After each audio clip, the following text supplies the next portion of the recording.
মোৰ আন্তৰিক শুভেচ্ছা জনাইছোঁ এই কাৰণেই যে এই বৃহৎ অনুষ্ঠানটো কেইজনমান ডেকা ল'ৰাই বহুত কষ্ট কৰি তেওঁলোকে এইবিলাক কৰি আছে আজি প্ৰায় এমাহ ধৰি। তাৰ কাৰণে আমি এটা ডাঙৰকৈ হাত চাপৰি দিয়াৰ কাৰণে অনুৰোধ জনাইছোঁ। আৰু আমি অনুষ্ঠান আৰম্ভ কৰাৰ পূৰ্বে দৰ্শক ৰাইজক অলপ অনুৰোধ জনাইছোঁ, অকণমান পিছুৱাই গ'লে ভাল এই হয়। জেগাখন যদি অকণমান খালী হয়, এতিয়া আমাৰ মনিটৰটো ইতিমধ্যে গাৰ্ড হৈ গৈছে, ঢাকি গৈছে। আমাৰ মিউজিচিয়ানসকলৰ অসুবিধা হ'ব, আপোনালোকে অনুষ্ঠানটো আৰু ভালকৈ উপভোগ কৰিব। অকণমান কাঠ চাপি যাওক, মুকলি কৰি দিয়ক, এই পথটো মুকলি কৰি দিয়ক। এই জেগাখন মুকলি কৰি ৰাখিব। অকণমান বক্স কেইটাৰ পৰা গুচি দিলে ভাল হয়। বক্স কেইটা লাগিব, ছিংগাৰক লাগিব, মিউজিচিয়ানক লাগিব, সকলোকে লাগিব। শ্ৰদ্ধাৰ এই শীতৰ সেমেকা ৰাতিত সদৌতি ৰাইজলৈ মই মোৰ আন্তৰিক শুভেচ্ছা জনাইছোঁ। মই আজি 4-5 দিনৰ পৰা আমাৰ ভগৱান বৰ্মন আৰু ধ্ৰুৱই কাণ কালা কৰি দিছে যে আহিবই লাগিব, আপুনি য'তেই আছে। মই বহুত কিবা কৰি থাকোঁ, তথাপিতো তাৰ মাজত টান আছে নাট্য সমাজৰ প্ৰতি, ধৰ্মপুৰ গেনাৰেলী নাট্য সমাজ আৰু পূজা।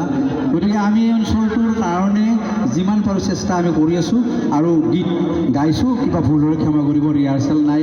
আমাৰ বাদ্যযন্ত্ৰীসকল তেখেতসকলো মোৰ কাৰণে একেবাৰে নতুন, তথাপিতো মই এটা বহুত সাহস কৰি গানটো গাব বিচাৰিছোঁ। বহুদিন আগতে গোৱা মোৰ এটা গীত আছে। নাচনী বিহুলৈ আহিলি, বিহুৰে বিহুৱান এৰি থৈ আহিলি,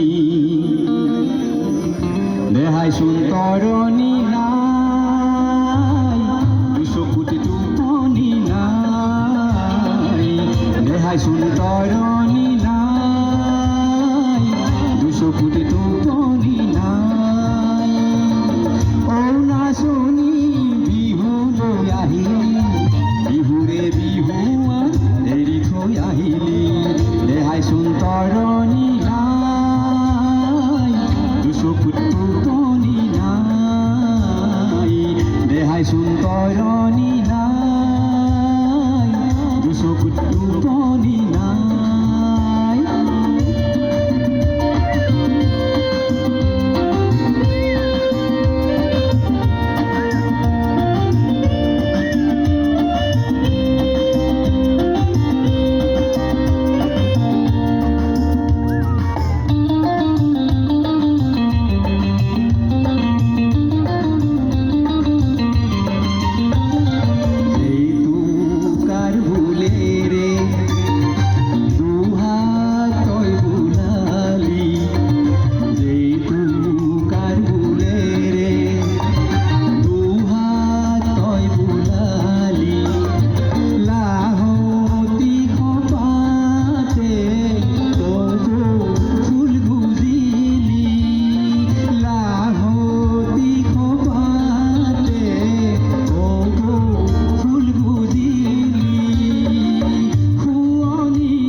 দেহাইচোন তৰণি নাই, চকুত টোপনি নাই, দেহাইচোন তৰণি নাই, চকুত টোপনি নাই।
তৰণি নাই চকুত টোপনি নাই দেহাইচোন তৰণি নাই চকুত টোপনি নাই।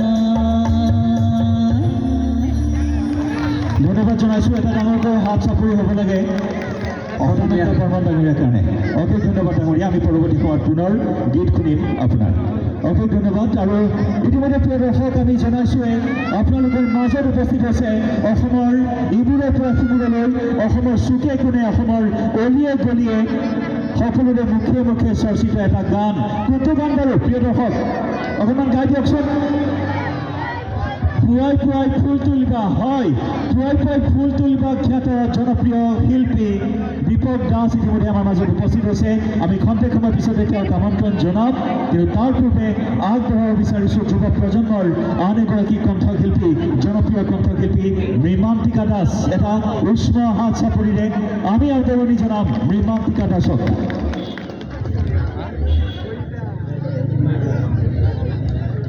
মৃমান্তিকা ইতিমধ্যে আমাৰ মাজত উপস্থিত হৈছে, গীত পৰিৱেশন কৰিব। আমি নাচিম নে নাই ৰাইজ? অকণমান বেছি সেমেকি আছে কিন্তু নলবৰীয়া ৰাইজ।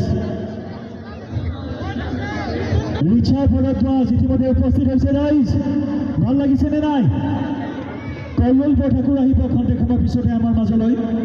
কল্লোল বৰঠাকুৰ থাকিব, ৰিচা ভৰদ্বাজ থাকিব, আৰু ইতিমধ্যে অসমৰ ইমূৰৰ পৰা সিমূৰলৈ আলোড়ন সৃষ্টি কৰা এগৰাকী জনপ্ৰিয় কণ্ঠশিল্পী।